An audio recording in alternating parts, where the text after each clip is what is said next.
እንደምን አመሻችሁ ተመልካቾቻችን። ከዕለቱ የቢዝነስና ምጣኔ ሀብት ዘገባዎች ጋር ናትናኤል በላይነህ ነኝ። አስቀድመን ከኢትዮጵያ ንግድ ባንክ ያገኘናቸውን የውጭ ሀገራት የገንዘብ ምንዛሬ ተመን፣ ከብሔራዊ ባንክ ያገኘነውን የወርቅ ዋጋ ተመን እንዲሁም የዕለቱን የነዳጅ ዋጋ ተከታትለን እንመለስ።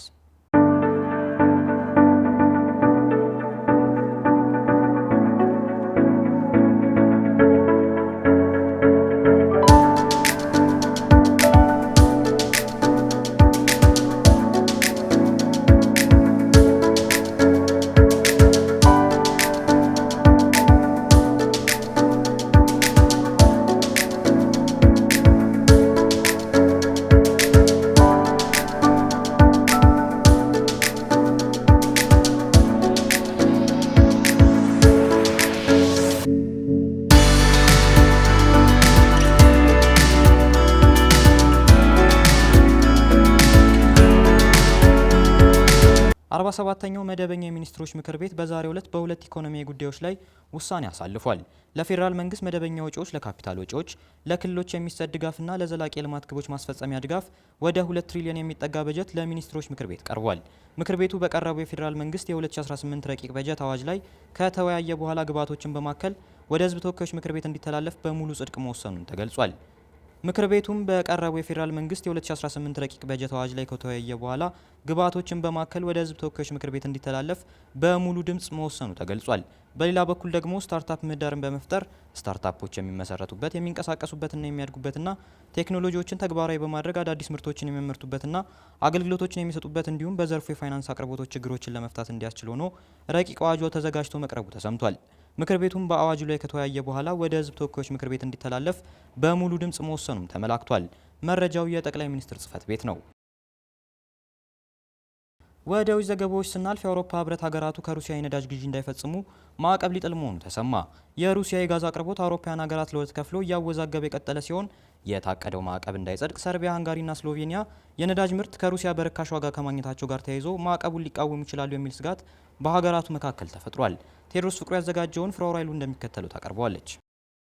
በሩሲያ ዩክሬን ጦርነት ምክንያት ቀንሶ የነበረው የሩሲያ የጋዝ አቅርቦት አሁን ላይ ሊጨምር እንደሆነ ተሰምቷል። ሞስኮና ቤልግሪድ ከዚህ ቀደም በጋዝ ንግድ ላይ የተስማሙ ስምምነት በቅርቡ በመስከረም ወር ላይ ይጠናቀቃል። በዚህ የጋዝ አቅርቦት በመጨመር አዲስ ስምምነት ለማድረግ ሰርቢያና ሩሲያ ድርድር ላይ መሆናቸው በቤልግሪድ የሚገኘው የሩሲያ ኤምባሲ ተናግሯል። የባህር በር የሌላት የባልካን ሀገሯ ሰርቢያ በሩሲያ ኃይል አቅርቦት ላይ እጅጉን የምትተማመን ሲሆን በዩክሬን ግጭት ምክንያት በሞስኮ ላይ ይጣሉ የነበረው የምዕራባውያን ማዕቀብ ለመደገፍ ፈቃደኛ እንዳልሆነች ይታወቃል። ይህ አዲሱ የሩሲያና የሰርቢያ ድርድር ቤልግሪድ ጋዝን በተመጣጣኝ ዋጋ እንድትገዛ እንደሚያደርግና የረጅም ጊዜ ኮንትራት ስምምነት ሊደረግ እንደሚችልም ተገምቷል። በአዲሱ ማራዘሚያ ውል መሰረት የሩሲያ ጋዝፕሮም ኩባንያ ለሰርቢያ በቀን 6.1 ሚሊዮን ኪዩብ ሜትር ጋዝ ሲያቀርብ በ290 ዩሮ 1000 ኪዩብ ሜትር ዋጋ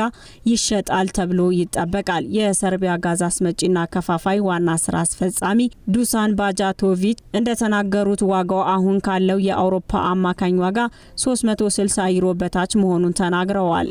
በሩሲያ የሰርቢያ አምባሳደር ሞምሲሎ ባቢክ አዲሱ የአቅርቦት ውል ላይ እየተነጋገሩ መሆኑን ማረጋገጣቸውም ተዘግቧል።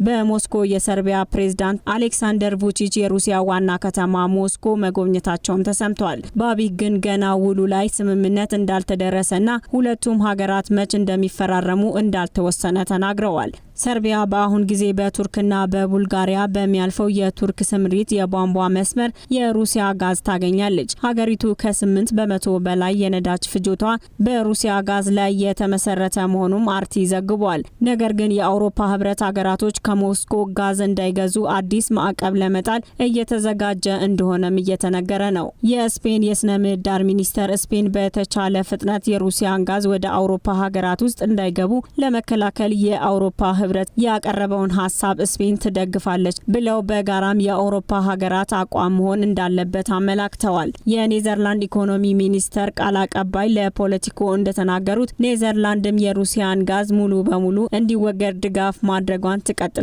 የአውሮፓ ህብረት በሚቀጥለው ወር እንደሚያጸድቀው የሚጠበቀው ሀሳብ ድጋፍ ሊያገኝ እንደሚችልና ሩሲያ የጋዝ አቅርቦቷን በመጨመር የዋጋ ቅናሽ ልታደርግ እንደምትችል እየተነገረ ነው። ሰርቢያ፣ ሃንጋሪና ስሎቫኪያ በርካሽ የሩሲያን ጋዝ ማግኘታቸውን ለመቀጠል በማሰብ እገዳውን ለማደናቀፍ ሊሞክሩ ይችላሉ የሚል ትንተናም እየተሰማ ነው። ብዙ የፖለቲከኞችና የኢንዱስትሪ ባለሙያዎች ሀገራት ወደ ሩሲያ ኃይል እንዲመለሱ ጥሪ ማቅረባቸውም የዚሁ አንድ አካል ነው ተብሏል።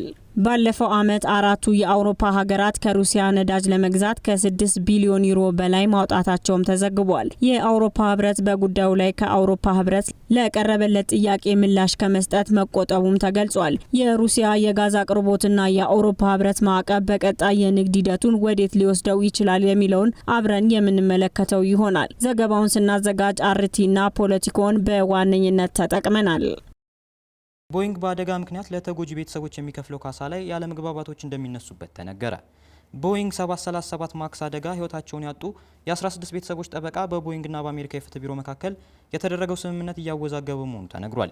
የተጎጂ ቤተሰቦች ባቀረቡት ክስ ድርጅቱ ለ16 ቤተሰቦች የ1.1 ቢሊዮን ዶላር ካሳ ለመክፈል መስማማቱ የተገለጸ ሲሆን ቦይንግ ቀደም ሲል በተፈጠሩት አደጋዎች በደረሱት ጥፋት በጣም ማዘኑ ተመላክቷል። በዚህም በኩባንያው ላይ በተደረገ ሰፊና ጥልቅ ለውጥ በአደጋ ምክንያት ህይወታቸው ያለፈ ሰዎችን መታሰቢያ ለማክበርም ፈቃደኛ መሆኑን አስታውቋል። ይህ ግዙፍ የአውሮፕላን አምራች ኩባንያ በአደጋ ምክንያት ህይወታቸውን ላጡ ቤተሰቦች በሚሰጠው የገንዘብ ካሳ በተመለከተም አለመግባባቶች እንዳለ ጠቅሶ የዘገበው ቢቢሲ ነው።